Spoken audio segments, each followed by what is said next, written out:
Milestone school and college স্থানান্তর, বিমান দুর্ঘটনার দিনে স্কুলের সিসিটিভি ফুটেজ দেখতে দেয়া সহ ৮ দফা দাবি জানিয়েছেন নিহতের স্বজনরা। বিমান বিধ্বস্তে দায়ীদের বিচারের পাশাপাশি সরকার সহ সংশ্লিষ্টদের কাছ থেকে জরিমানা আদায়ের দাবিও জানিয়েছেন তারা। মাইলস্টোনের পাশে মেট্রো স্টেশন ডিপোর সামনে মানববন্ধন ও বিক্ষোভ কর্মসূচি থেকেই এই দাবি জানানো হয়। রিপোর্ট করছেন শুভ মাহফুজ। বাড়ছেই রাজধানীর উত্তরায় মাইলস্টোন স্কুল অ্যান্ড কলেজে যুদ্ধ বিমান বিধ্বস্তে সন্তান হারানো অভিভাবকদের ক্ষোভ। এ ঘটনা দায়ীদের বিচার চান তারা। সরকারও সংশ্লিষ্টদের কাছে সুষ্ঠু তদন্ত সহ ক্ষতিপূরণেরও দাবি জানান। এত বড় একটা দুর্ঘটনা, এর দায় কার? কে নেবে এই দায়? প্রশিক্ষণ বিমান কেন এরকম আবাসিক এলাকা দিয়ে যাবে? আমরা সরকারের কাছেও এটা সুষ্ঠু তদন্ত আর বিচার চাই, আর স্কুলের এটা সুষ্ঠু তদন্ত হোক।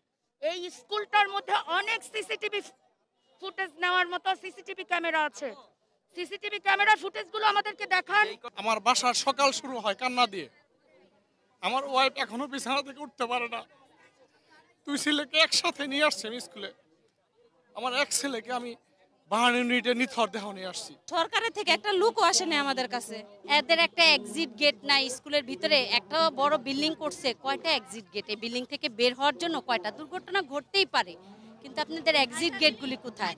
মঙ্গলবার সকাল 7টা থেকে স্কুলের সামনে নিজেদের 8 দফা দাবি নিয়ে মানববন্ধন করেন নিহত শিক্ষার্থীদের পরিবার ও স্বজনরা। এ সময় মাইলস্টোন ট্র্যাজেডির সুষ্ঠু তদন্ত ও বিচার, সারা দেশে মাইলস্টোন স্কুল সহ সব শিক্ষা প্রতিষ্ঠানের কোচিং বাণিজ্য বন্ধ করা সহ 8 দফা দাবি জানান অভিভাবকরা।